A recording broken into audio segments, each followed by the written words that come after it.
ഏട്ടൻ വന്നപ്പോൾ കുറച്ച് മീൻ കൊണ്ടുവന്നിട്ടുണ്ടായിരുന്നു കേട്ടോ. തടമീനാണ് കൊണ്ടുവന്നത്. തടമീനാണെങ്കിൽ വറുക്കാനോ അല്ലെങ്കിൽ തേങ്ങ അരച്ച് വെക്കാനോ ഒക്കെ കേട്ടോ ഒന്നും കൂടി ടേസ്റ്റ് ഉണ്ടാവുക. ഏട്ടനാണെങ്കിൽ കുറച്ച് വൈകിട്ടുണ്ടായിരുന്നു കേട്ടോ വന്നപ്പോൾ.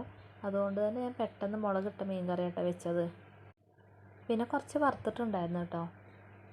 ഞങ്ങൾ ഈ മീനിന് തടമീനാട്ടോ പറയാം. നിങ്ങളുടെ നാട്ടിലൊക്കെ ഈ മീനിന് എന്താ പേര് പറയുക ഒന്ന് കമൻറ്റ് ചെയ്യണേ. അതുപോലെ തന്നെ നമുക്ക് കുറച്ച് കുടംപുളിയൊക്കെ കിട്ടിയിട്ടുണ്ടായിരുന്നല്ലോ. ആ കുടംപുളി ഇട്ടാട്ടോ വെച്ചത്. നല്ല പ്രത്യേക ടേസ്റ്റ് ഉണ്ട്. മീൻ കറി വെക്കുമ്പോൾ ഞങ്ങൾ വാളംപുളി ഉപയോഗിക്കാറില്ല കേട്ടോ. കുടംപുളി തന്നെ കേട്ടോ ഉപയോഗിക്കാറ്. രാവിലെ ഇതാ ചായക്കടിക്ക് വേണ്ടി ചട്നി റെഡിയാക്കുകയാണേ. അങ്ങനെ ചട്നി റെഡി ആയിട്ടോ.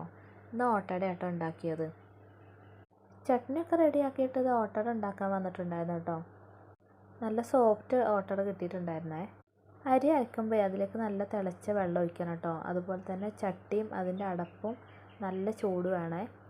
എന്നാലും ഓട്ടടയ്ക്ക് നല്ല സോഫ്റ്റ് ഉണ്ടാവും കേട്ടോ. അതുപോലെ തന്നെ നിങ്ങൾ ഓട്ടടയ്ക്ക് വേറെ എന്തെങ്കിലും പേര് പറയാറുണ്ടോ? പിന്നെ ചോറ് വെക്കാൻ വേണ്ടി അരി വേഗിയിടുകയാണേ. ഫുഡൊക്കെ ഉണ്ടാക്കാൻ ഇപ്പോൾ പുറത്തുള്ള അടുപ്പിൽ തന്നെയാണ് കേട്ടോ. പിന്നെ ഒരു 2 ബീറ്റ്റൂട്ട് ഉണ്ടായിരുന്നു കേട്ടോ. അത് തോരൻ വെച്ചിട്ടുണ്ടായിരുന്നേ. ചായ കൂടിയൊക്കെ കഴിഞ്ഞിട്ട് ഇതേ കുറച്ചധികം പാത്രങ്ങളൊക്കെ കഴുകാനുണ്ടായിരുന്നു കേട്ടോ. അതൊക്കെ കഴുകി വെക്കുകയാണേ. അതുപോലെ തന്നെ സാധനങ്ങളൊക്കെ ഇട്ട് വെക്കുന്ന പ്ലാസ്റ്റിക് ഡപ്പകളൊക്കെ ഉണ്ടായിരുന്നു കേട്ടോ. അതൊക്കെ ഒന്ന് കഴുകി ഉണക്കാൻ വെച്ചിട്ടുണ്ടായിരുന്നു കേട്ടോ. പാത്രം കഴുകിയപ്പോൾ അതേ എൻ്റെ മുടിയിലൊരു 8 കാലി കേട്ടോ. അതിനെടുത്തിട്ട് ആ വെള്ളത്തിൽ തന്നെ ഇട്ടിട്ടുണ്ടായിരുന്നേ.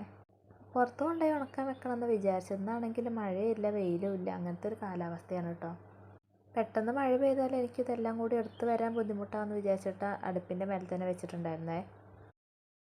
എല്ലാം പണി കഴിഞ്ഞിട്ട് നീനിമോളെ കുളിപ്പിച്ചൊക്കെ കൊണ്ടുവന്ന് അവിടെ ഒരുക്കി കൊടുക്കുകയാണേ. മോൾക്കാണെങ്കിൽ മുടി കെട്ടുന്നതൊന്നും വലിയ ഇഷ്ടമല്ല കേട്ടോ. ഫ്രീ ആയിട്ട് ഇടുന്നതാണ് കേട്ടോ ഇഷ്ടം. എനിക്കാണെങ്കിൽ അവിടെ ഒരുക്കി കൊണ്ട് നടക്കുന്നതാണ് കേട്ടോ ഏറ്റവും ഇഷ്ടം. നീനുട്ടിയുടെ കവിളിൽ എന്തോ തട്ടിയിട്ട് ചെറിയൊരു മുറി ഉണ്ടായിട്ടുണ്ടേ. എവിടെ തട്ടിയതെന്ന് ചോദിച്ചപ്പോൾ അവിടെ എന്തൊക്കെയോ പറയായിരുന്നു കേട്ടോ. പിന്നെ അവളെ പറ്റിക്കാൻ വേണ്ടിയിട്ട് ഒരു കാര്യം ചെയ്യാം കേട്ടോ. കണ്ണടച്ച് തന്നാൽ മിഠായി മാജിക്കിലൂടെ വരും എന്നൊക്കെ പറഞ്ഞിട്ട് കണ്ണടച്ചിരിക്കുകയാണേ. ഇന്നത്തെ വീഡിയോ അത്രയേ ഉള്ളൂ കേട്ടോ.